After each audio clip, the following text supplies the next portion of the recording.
Fala, galerinha!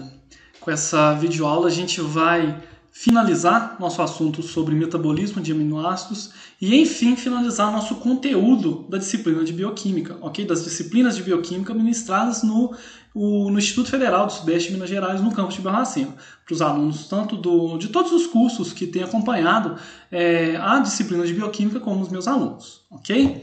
Então, nessa videoaula, a gente vai finalizar falando sobre o anabolismo dos aminoácidos, ou seja, como é que a gente faz para sintetizar esses componentes essenciais para a síntese de não só das proteínas, mas também outros compostos, ok? Pessoal, então todos os aminoácidos eles são derivados de intermediários de ciclos de vias metabólicas que a gente já estudou, tá? Então são 3 vias que vocês já viram aqui nas videoaulas passadas que vão dar origem a intermediários que são utilizados para a síntese dos aminoácidos, ok? Então nessa figura aqui a gente consegue perceber que a gente tem aminoácidos que são gerados a partir de intermediários da via das pentoses, como a ribose 5-fosfato, ok? Que vai gerar a histidina. A gente tem aminoácidos que são gerados a partir de intermediários da via glicolítica. Aqui a gente pode ver alguns deles, ok? Representados aqui nessas caixinhas. E a gente tem aminoácidos que são gerados a partir de intermediários do ciclo de Krebs, do ciclo do ácido cítrico, como aqui o oxalacetato e o alfa-cetoglutarato, que vão dar origem aqui sequencialmente ao aspartato e o glutamato. Esses dois aqui vão dar origem a outros aminoácidos, ok? O que é interessante a gente destacar? Que para a síntese desses 20 aminoácidos a gente tem várias reações, ok? Alguns aminoácidos têm rotas de síntese mais simples, ok? Então a partir dos seus intermediários a gente tem uma ou poucas reações para sintetizar esse aminoácido e tem outros aminoácidos que necessitam de várias reações enzimáticas, tá?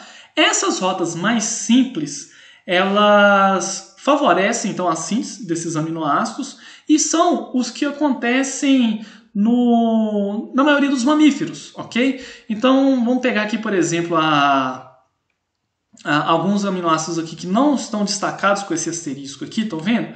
Os que não estão destacados, eles são ditos como aminoácidos não essenciais. São aqueles aminoácidos que quando a gente fala essencial, a gente está falando em relação a um mamífero, ok? Então, o que é um aminoácido não essencial? É aquele aminoácido que eu consigo sintetizá-lo. Para mim, ele é importante, tá? Não quer dizer que ele não é essencial, que ele é importante. Não é importante. Eu preciso dele para sintetizar as proteínas. Mas eu consigo sintetizá-lo no meu próprio organismo. Então, ele é dito como não essencial pelo fato da gente não necessitá-lo de adquirir na dieta. Ao contrário do que acontece com os aminoácidos essenciais. Tá, okay? O que seria um aminoácido essencial? É aquele que eu não consigo sintetizar. São aminoácidos que necessitam de rotas metabólicas mais complexas. Então, se a gente for pensar no decorrer de uma cadeia evolutiva, eu deixei de expressar enzimas que sintetizam esses aminoácidos pelo fato de ser mais fácil adquirir ele na dieta do que eu mesmo sintetizá-lo. Okay? Então, esses que estão destacados aqui, que tem esse asterisco, são ditos como aminoácidos essenciais pelo fato deles da gente ter que obtê-los na dieta para sintetizar nossas proteínas, ok? Então são vias mais complexas de síntese. Nessa videoaula a gente não vai destacar praticamente nenhuma via de síntese desses aminoácidos que são utilizados para a síntese de proteínas. Por quê? Porque a gente vai gastar muito tempo para discutir todas elas. O que eu quero focar para vocês? Vamos pegar aqui uma delas, tá, ok? A síntese, por exemplo, da serina e da glicina. Esses dois aminoácidos aqui, a glicina e a serina, são aminoácidos que são derivados do fosfoglicerato e eles são não essenciais, ou seja, eu consigo sintetizá-lo, ok? Como é que eu posso sintetizar esses aminoácidos a partir do fosfoglicerato, 3-fosfoglicerato? A gente tem aqui algumas enzimas, não são muitas, ok? Elas vão utilizar aqui alguns substratos, como por exemplo o grupamento amino, vindo aqui do glutamato. Lembram que eu falei com vocês lá atrás que os grupamentos amino advindos aqui do glutamato, eles podem ser ou direcionados para o ciclo da ureia para ser metabolizado, para ser excretado, ou esse grupamento amino ele pode ser utilizado para a síntese de novos aminoácidos. Okay? Então aqui é um exemplo dessa rota de síntese. Okay? Então a gente tem aqui alguns conjuntos de intermediários que vão dar origem à serina e à glicina. Okay? Então são rotas mais simples que a gente consegue sintetizar. Existem rotas muito mais complexas do que essa aqui, que a gente não vai destacar muito nesse momento, porque senão a gente vai perder muito tempo com isso, tá? Então eu sugiro para vocês que ficou aí curioso com essas rotas, dê uma pesquisada lá no Lehninger, vocês vão ver todas as rotas de síntese desses aminoácidos. Algumas acontecem exclusivamente em plantas e em bactérias, que são os aminoácidos essenciais, mas também nesse livro ele vai apresentar as rotas de síntese dos aminoácidos não essenciais, ok? O que eu quero destacar para a gente finalizar essa aula de hoje é que os aminoácidos eles não são utilizados exclusivamente para a síntese de proteínas, tá? A síntese de proteínas a gente vai focar isso em outras videoaulas, não na disciplina de bioquímica, tá? Geralmente a gente aborda isso na biologia molecular, até porque a gente não tem o tempo suficiente para abordar todo esse conteúdo aqui na bioquímica. Mas no livro de bioquímica do Lehninger tem também esse conteúdo. Quem quiser ver como é que a gente sintetiza uma proteína, pode dar uma pesquisada lá que vocês vão encontrar os processos, tá ok? Para a gente finalizar aqui, eu quero destacar o seguinte: os aminoácidos eles também são utilizados como precursores de outras moléculas, ok? Moléculas nitrogenadas não proteicas. Aqui eu posso dar exemplo as porfirinas, creatinina, alguns hormônios e neurotransmissores, a histamina, ok? Então todos esses componentes aqui não são proteínas, mas são derivados de alguns aminoácidos, ok? Vamos pegar aqui que, olha, as porfirinas. A biossíntese de porfirinas, que acontece a partir da glicina, ok? Então tem aqui a glicina e succinil-CoA, não precisem ficar presos aqui a essas reações, ok? Elas vão dar origem a um exemplo de um precursor aqui de grupo M, ok? Para que serve esse grupamento M, Ricardo? A gente já viu alguns exemplos. Por exemplo, essas porfirinas elas fazem parte do grupo de M proteínas, que a gente pode exemplificar aqui como a hemoglobina, a mioglobina para o transporte de gases, certo? O citocromo, lembra do citocromo que o citocromo C, lá na cadeia transportadora de elétrons, a gente também tem o grupo M lá. Todos eles, tanto na hemoglobina quanto no citocromo, a gente tem aqui no meio dessa porfirina aqui, desse anel de protoporfirina, uma molécula de ferro para gerar o grupamento M, o M férrico, ok? Então aqui a gente tem um exemplo de reações que vão utilizar aminoácido para a síntese de um componente que não é uma proteína, ok? Então o grupamento M é um desses exemplos. Beleza? O metabolismo desse grupamento M ele é até muito interessante. Ele é gerado, vamos pegar aqui, por exemplo, na degradação da hemoglobina presente nas hemácias, liberado aí no baço a partir da renovação, né, dos eritrócitos que entram em processo de degeneração. Então é liberado o grupamento M. Esse grupamento M ele sofre algumas reações de catabolismo, ok, para ser excretado.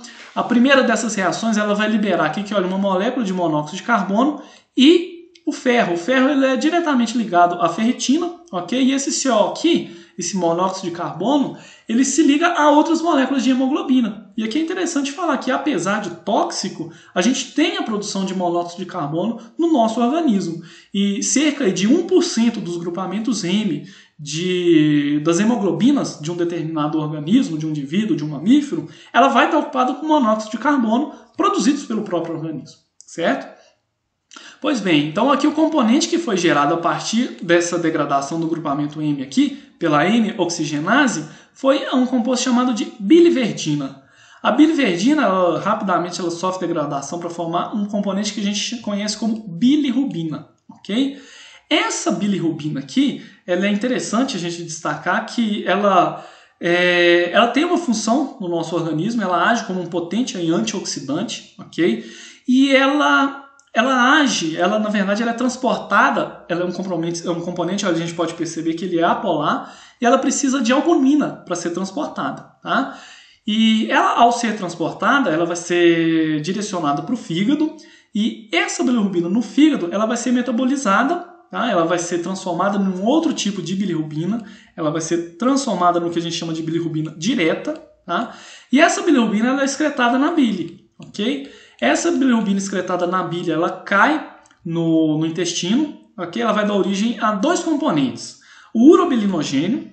Esse urobilinogênio ele vai ser degradado, na verdade é esse que vai dar origem a dois componentes, a estercobilina e pode também ser gerado a urobilina. Tá? A estercobilina é que dá coloração às fezes, ok? Então aquela coloração característica das fezes é gerada a partir da degradação da bilirrubina que se transforma em estercobilina. Tá? Parte desse urobilinogênio que cai no intestino, que ele pode até ser reabsorvido, e esse urobilinogênio que ele é absorvido, cai na corrente sanguínea, ele vai ser excretado na urina, na forma de urobilina, ok? Então essa urobilina que é excretada na urina é que dá aquela cor acastanhada para a urina, certo? Então tanto as fezes quanto a urina tem aquela coloração específica devido ao metabolismo desses componentes aqui gerados a partir da bilirrubina, ok? É interessante a gente destacar essa via aqui porque ela faz parte do organismo de mamíferos, dos seres humanos, e nesses organismos a gente pode ver aqui até algumas alterações de cor com essas rotas. Se a gente for pensar aqui que, olha, numa determinada fratura, o que acontece numa fratura, não uma fratura, vamos pensar em uma fratura óssea, mas vamos pensar numa lesão que não tem extravasamento de sangue, certo? Então vamos supor, eu tive lá um machucado, uma lesão que não teve extravasamento de sangue, mas eu tive geração de um hematoma. Qual que é a cor daquele hematoma a princípio? A princípio, aquele hematoma fica numa coloração mais arroxeada, certo? Aquele roxo que é gerado ali, ele é, na verdade, o extravasamento de sangue para aquele tecido, vai gerar aquele roxo, certo? E a degradação ali daquele componente, daquelas hemácias que se concentraram naquele tecido, vai gerar, logo posteriormente, num processo de regeneração, a biliverdina, que veio a partir da degradação do grupamento M. Então você pensa comigo aqui, que cor que vira aquele hematoma, aquele roxo, com o tempo? Ele começa a mudar de cor, vocês concordam comigo? Que cor que ele vira? Ele começa a ficar meio esverdeado, não ficam? Essa coloração esverdeada ela vem devido ao aparecimento da biliverdina. Okay? Então a biliverdina promove essa coloração esverdeada. Só que aquele hematoma ali que estava verde, com o tempo ele também vai se recuperando, ele novamente muda de cor.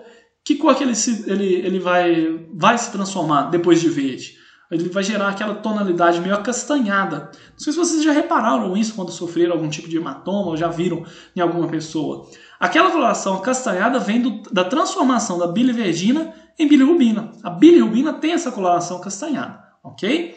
Então assim, para a gente fechar aqui essa ideia aqui, a bilirrubina em excesso, ela causa alguns problemas. Okay? Então, alguns problemas neurotóxicos, a bilirrubina ela pode se depositar ela livre, né? Não ligada ao umino, ela pode se depositar no cérebro, nos tecidos conjuntivos, como nos olhos. Então, ela vai gerar como característica física aquela coloração amarelada de um determinado indivíduo. Então, a pessoa que tem icterícia, ela tem uma superprodução de bilirrubina. Eu posso ter algum problema hepático ali no transporte dessa bilirrubina para o intestino, ok? Eu posso ter algum cálculo biliar, eu posso ter o defeito em alguma enzima que vai estar metabolizando essa bilirrubina. Eu posso ter o exemplo aqui de recém-nascidos. Recém-nascidos não tem essa enzima aqui que converte a bilirrubina que é levada para o sangue, né, a partir do grupamento M, em bilirrubina direta. Eles ainda não expressam essa enzima aqui, então eles começam a acumular bilirrubina na corrente sanguínea. Então, icterícia neonatal em recém-nascidos é comum, tá ok? Não pode acontecer o excesso dessa produção de bilirrubina. Tanto que se um recém-nascido começa a ter grandes concentrações de bilirrubina na corrente sanguínea, é normal a gente promover banhos de luz naquele indivíduo. Mas por que banho de luz, Ricardo? Porque a bilirrubina ela é fotossensível. A gente consegue degradar a bilirrubina na presença de luz. Então, recém-nascido, por isso que os médicos indicam para recém-nascidos o banho de luz, luz solar ali nos períodos de antes de 10 da manhã, depois de 4 horas da tarde, né, que é um sol mais ameno, justamente para degradar essa bilirrubina que é gerada. Ok? Bom, continuando, outro exemplo que eu dou para vocês da criação aqui de um componente não proteico a partir de aminoácidos é a creatina. A creatina, ela vai gerar a fosfocreatina, né? A fosfocreatina, na verdade, é derivada da creatina. Quem participa aí de atividades de musculação já deve ter ouvido falar da creatina como um suplemento, mas na verdade ela não é um suplemento, ela é um componente que a gente consegue produzir e ela tem a função de suprir demandas energéticas, ok? Então a creatina ela é sintetizada a partir de glicina, arginina e metionina, ok? Na verdade, a metionina aqui, ela atua simplesmente doando esse grupamento metilo aqui para gerar essa creatinina, tá? Então, a creatina, perdão. A creatina gerada, ela pode ser fosforilada por uma enzima conhecida como CK, ou creatina quinase, ou sinase, tá? E essa fosfocreatina aqui, ela é utilizada pelos músculos quando a gente tem uma demanda energética muito alta, ok? Eu não vou aprofundar tanto nesse assunto aqui, mas para quem tem mais interesse, como alunos da nutrição ou alunos da educação física, a gente vai ter um momento mais adequado para discutir esses momentos de utilização da creatina, da fosfocreatina e do seu componente gerado no metabolismo, que é a creatinina. Okay? Mas a gente vai deixar isso para um outro momento. A gente finaliza citando aqui algumas aminas biológicas, muitos neurotransmissores, na verdade, são produzidos a partir de aminas derivadas de aminoácidos. Okay? Então vamos citar aqui, por exemplo, o GABA, a adrenalina, a dopamina, todas elas são derivados de aminoácidos, ok? A serotonina também, beleza? Então aqui, olha, eu tenho alguns simples processos, como por exemplo a descarboxilação, a gente já consegue produzir, por exemplo, a histamina a partir da histidina, ou a dopa a partir da tirosina, ok? Então aqui a gente tem várias funções para esses neurotransmissores, ok? A gente pode citar aqui, por exemplo, a adrenalina. A gente viu várias funções da adrenalina no metabolismo energético. Além do metabolismo energético, ela também age aí nos sistemas fisiológicos, no sistema, né, de luta ou fuga. A gente não vai aprofundar muito também aqui na fisiologia de atuação da adrenalina, ok? Mas age também, por exemplo, aí no controle, né, de pressão sanguínea. A gente tem aqui, por exemplo, a dopamina, que foi produzida a partir da dopa. Ela está envolvida, por exemplo, em processos de controle motor, na cognição, na compensação, prazer, humor, ou seja, são vários processos neurológicos que estão aqui envolvidos. Eu posso citar, por exemplo, até distúrbios de produção desses componentes aqui, como o mal de Parkinson. O mal de Parkinson está diretamente relacionado com a menor produção da dopamina, ok? Outro neurotransmissor que a gente pode citar aqui, que olha, o GABA. O GABA ele é um neurotransmissor inibidor que ele tem a função de desacelerar a atividade cerebral. O que ele promove? Ele está envolvido aqui, por exemplo, no controle da visão, do sono, do tônus muscular, no controle motor, ok? Então eu posso dar aqui exemplo, olha, tanto do GABA aqui e também da serotonina. A serotonina é aquele hormônio do prazer, certo? Então é aquele hormônio que ele é considerado o hormônio da felicidade. Ele é um hormônio que ele consegue regular aí o humor, o prazer, certo? E a gente pode até destacar aqui alguns eventos que vão alterar a atuação desses neurotransmissores. Eu posso dar exemplo aqui o álcool, a bebida alcoólica, ok? Então ela é um exemplo que ela vai aumentar o efeito tanto do GABA quanto da serotonina. Então a gente pode imaginar aqui quais que são as causas quais que são as consequências desses eventos, né? Se a gente tem aqui a alteração do GABA, a gente tem aqui um aumento, então, da sua ação, promovendo aqui, por exemplo, aqueles movimentos mais lentos, aquela fala enrolada que são observados, né, nas pessoas que estão alcoolizadas.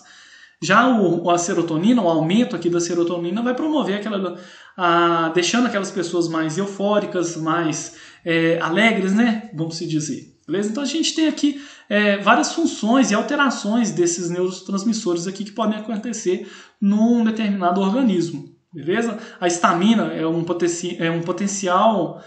potente vasodilatador, ok? Então está aqui diretamente relacionado também com processos alérgicos. Ou seja, eu tenho várias funções aqui para essas aminas biológicas, vão atuar como neurotransmissor, como outros componentes aqui, vasodilatadores e por aí vai. Todas elas derivadas de aminoácidos. Beleza? Pois bem, a gente finaliza essa videoaula de metabolismo de aminoácidos. A gente viu aqui um pouquinho sobre como que a gente consegue sintetizar os aminoácidos e alguns componentes que são derivados desses aminoácidos. A gente vai finalizar esse conteúdo. E finalizando esse conteúdo, a gente também finaliza todas as sequências de videoaulas da nossa disciplina de bioquímica, ok? Eu vou deixar para vocês então a oportunidade de esclarecer suas dúvidas nos fóruns de dúvidas e também quem tiver alguma dúvida aí que não for meu aluno quiser deixar lá nos comentários do nosso canal, também pode ficar à vontade que eu vou fazer o possível para responder, ok? No mais, finalizo aqui essa videoaula e vou gravar um próximo vídeo esclarecendo aí o desenrolar da nossa disciplina, ok? Mas deixo aqui aquele abraço para todos vocês.